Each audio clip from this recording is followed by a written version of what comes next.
స్నేహితులారా, మీకు ఒక అద్భుతమైన కథ వినిపించబోతుంది. స్కాండినేవియా నుండి వచ్చిన నార్స్ కథల్లో ఒకటైన బాల్డర్ మరణం గురించి ఈ కథ. చలికాలంలో సూర్యుడు అంతరించినప్పుడు ఏర్పడే చీకట్లో మనం ఈ కథను ప్రారంభిస్తాం. మన కథ ప్రారంభమవుతుంది. The death of Balder. మనం నార్స్ పురాణాల కథలు చెప్పుకుంటున్నాం కదా. ఈరోజు మరలా ఇంకో కథతో మీ ముందుకు వచ్చాను. ఆలస్యం చేయకుండా కథ వినేద్దామా మరి?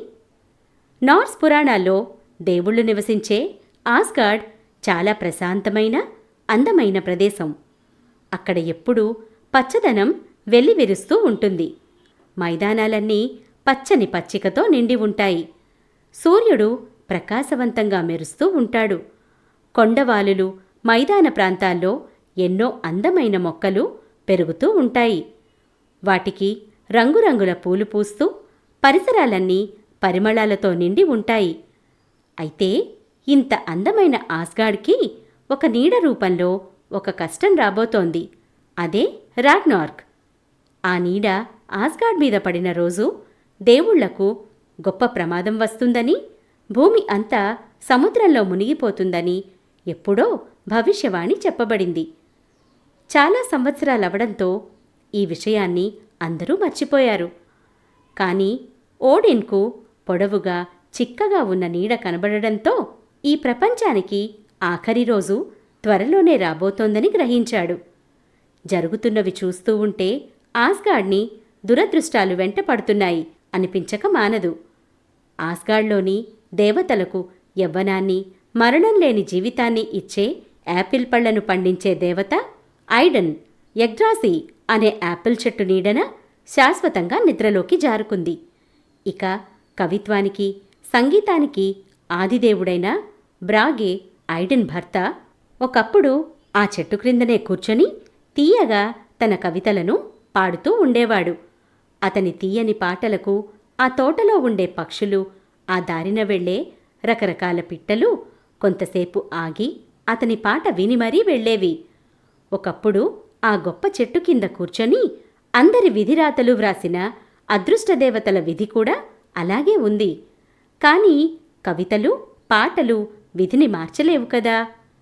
ఐడెన్ మరణంతో ఆస్గార్డ్లో యవ్వనం, అమరత్వం మాయమైపోయాయి. ఆమె యాపిల్ చెట్టుకు నీరు పోసే నీటి బుగ్గ, ఫౌంటైన్ ఎండిపోయింది. నీరు పోసేవారు లేక చెట్టు కూడా కృశించిపోయింది. ఐడెన్ ఏ చెట్టు కింద మరణించిందో ఆమె భర్త బ్రాగే ఆ చెట్టును వదిలి రావడానికి ఒప్పుకోలేదు. ఐడెన్, బ్రాగే లేకపోవడంతో ఆస్గార్డ్లో యవ్వనం, కవిత్వం, పాటలు అన్నీ శాశ్వతంగా మాయమైపోయాయి. ఓడిన్, అతని భార్య ఫ్రిగ్ల కొడుకు బాల్డర్ అంటే ఆస్గార్డ్లోని దేవుళ్లందరికీ ఎంతో ఇష్టం. అతను అందరితో ఎంతో ప్రేమగా ఉండేవాడు. అతను ఎక్కడికి వెళ్ళినా అక్కడ ఒక హాయి నిండి ఉండేది. అందరికీ ఉల్లాసంగా ఉండేది. అతని చుట్టూ ఒక కాంతి ప్రసరిస్తున్నట్లు ప్రకాశవంతంగా ఉండేవి అతను ఉన్న పరిసరాలన్నీ. మెత్తని హృదయం కల బాల్డర్ అందరితో ఎంతో గౌరవంగా మాట్లాడేవాడు. ఏ విషాదమూ అతనిని తాకగలిగేది కాదు. కానీ ఐడెన్, బ్రాగే మరణించిన తరువాత అతను చాలా ఆందోళన పడ్డాడు, దుఃఖపడ్డాడు. అతను తన బ్రీడాబ్లిక్ అనే అందమైన ఇంట్లో ఉన్నప్పటికీ అతని హృదయంలో బాధపడుతూ ఉండేవాడు. చెడ్డ చెడ్డ కలలు వస్తూ ఉండేవి.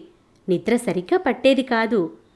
ఆ కలల్లో అతనికి ఆస్గార్డ్లోని మిగిలిన దేవుళ్లకి జరగబోయే దురదృష్టకరమైన మార్పుల గురించి వస్తూ ఉండేవి. ఈ రకంగా అతను చాలా బాధను అనుభవించేవాడు.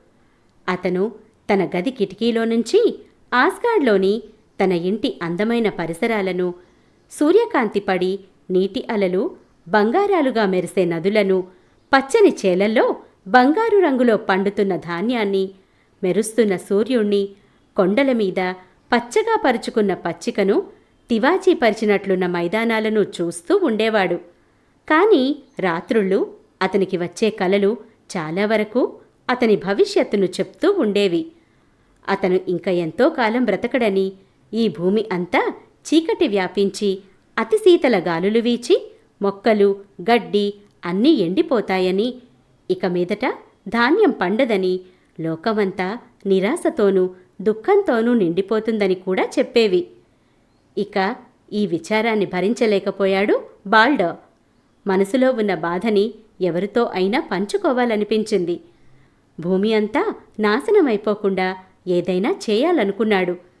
దేవుళ్ళందరినీ పిలిచి ఒక సమావేశం ఏర్పాటు చేశాడు. వారందరినీ కూర్చోబెట్టి తనకు వరుసగా వస్తున్న కలల గురించి చెప్పాడు. దేవుళ్ళందరూ బాల్డర్ మాటలు విని కంగారు పడ్డారు. బాల్డర్కు గనక నిజంగా ఏమైనా హాని జరిగితే ఆస్గార్డ్ అంతా చిన్నబోతుంది. లోకంలో సూర్యుని వెలుతురు ఎంత ముఖ్యమో వాళ్ళందరికీ బాల్డర్ అంత ముఖ్యుడు. కొన్ని గంటలపాటు సుదీర్ఘమైన చర్చలు జరిపాక భూమి మీద ఉన్న ఏ ఒక్క వస్తువు కూడా బాల్డర్కు హాని చేయకూడదు అని ప్రతిజ్ఞ చేశారు. బాల్డర్ తల్లి ఫ్రిగ్ భూమి నలుమూలలకు వెళ్ళి భూమి మీద ఉన్న ప్రతి వస్తువును ప్రార్థించింది. నా కొడుకుకు ఎటువంటి హాని చేయకండి అని. రకరకాల లోహాలు, ఇనుము, చెట్లు, మొక్కలు, గడ్డి, రాయి, కొండలు, జబ్బులు, పక్షులు, జంతువులు, చిన్న చిన్న పురుగులు, పాములు, ఇలా కంటికి కనిపించే ప్రతి వస్తువును తన కొడుకుకి న్యాయం చేయమని అడిగింది. అవన్నీ ఫ్రిగ్ ప్రార్థన విని ఆమె కొడుక్కు ఏ రకమైన హాని తలపెట్టమని ప్రతిజ్ఞ చేశాయి.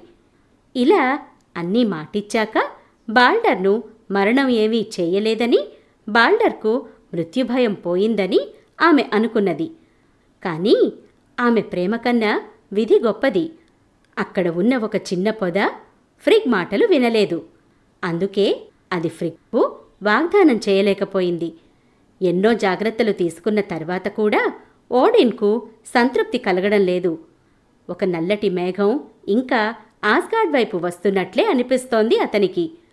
ఆస్గార్డ్ని ప్రళయం నుంచి రక్షించలేకపోతున్నానని అందరూ అనుకున్నట్లు తాను అంత సమర్థవంతుడైన బలవంతుడైన దేవుడు కానేమో అని అతను దిగులు పడుతున్నాడు. ఓడిన్కి మంచు జాయింట్ల కేక వినిపించింది. వాళ్ళు దాదాపుగా ఆస్గార్డ్ ప్రధాన ద్వారాన్ని చుట్టుముట్టేశారు. ఓడిన్ తన స్లీప్నర్ అనే గుర్రాన్ని ఎక్కి వేగంగా హెల్కు వెళ్ళాడు. హెల్ అంటే తెలుసు కదా, నరకం.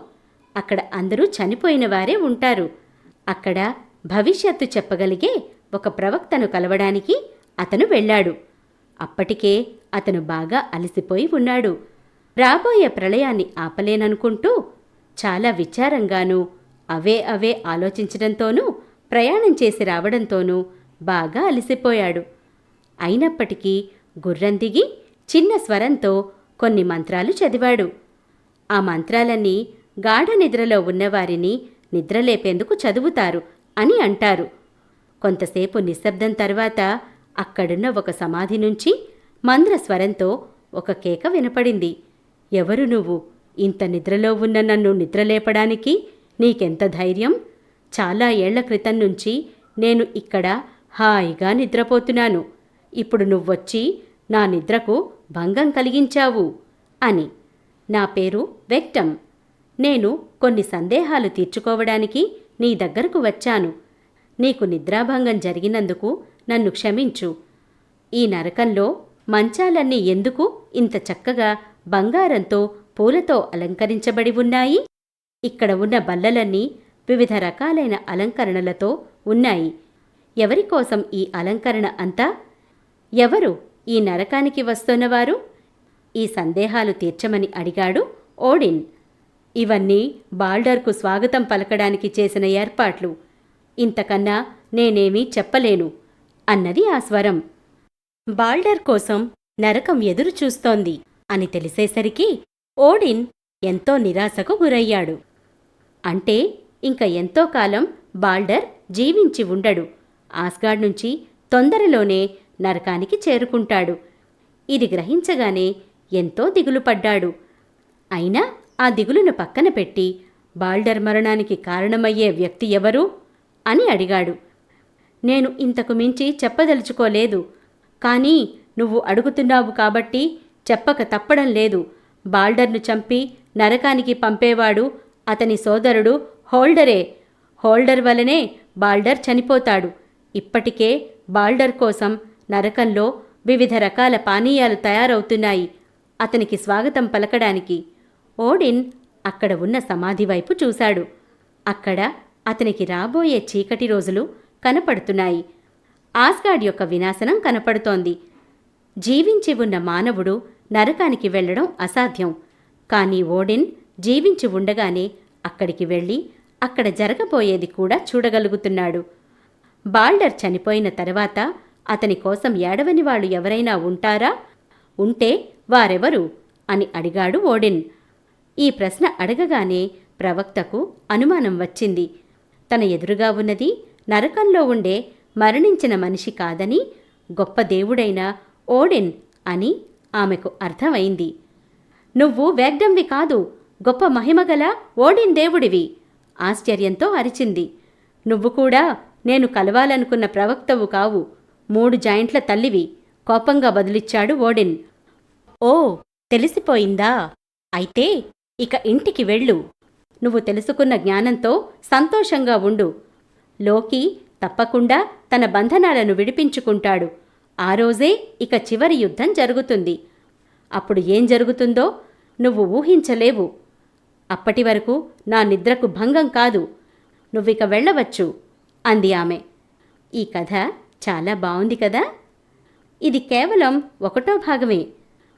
కథ అప్పుడే అయిపోలేదు, ఇంకా ఉంది. ఈ సంచికలో ఇది ఆఖరి కథ. తరువాతి సంచికలో ఈ కథ 2వ భాగంలో ఏం జరుగుతుందో తెలుసుకుందాం. బాల్డర్ గురించి, లోకి చేసిన తప్పులకు అతనికి ఎలాంటి శిక్ష పడింది, దేవతల మధ్య వచ్చే రాగ్నార్క్ అనే యుద్ధం గురించి వివరంగా తెలుసుకుందాం.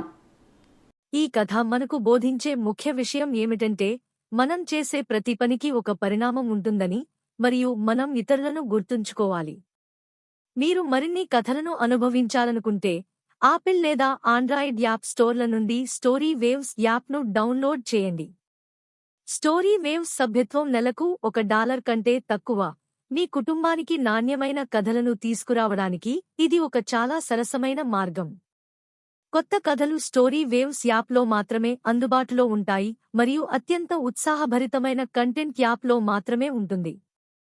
యూట్యూబ్ ఛానల్కు సభ్యత్వం తీసుకోండి మరియు ఇన్స్టాగ్రామ్, టిక్టాక్, స్పాటిఫైలో స్టోరీ వేవ్స్ను ఫాలో అవ్వండి. రాబోయే కంటెంట్ గురించి అప్డేట్లు పొందండి. మీరు చూసినందుకు ధన్యవాదాలు.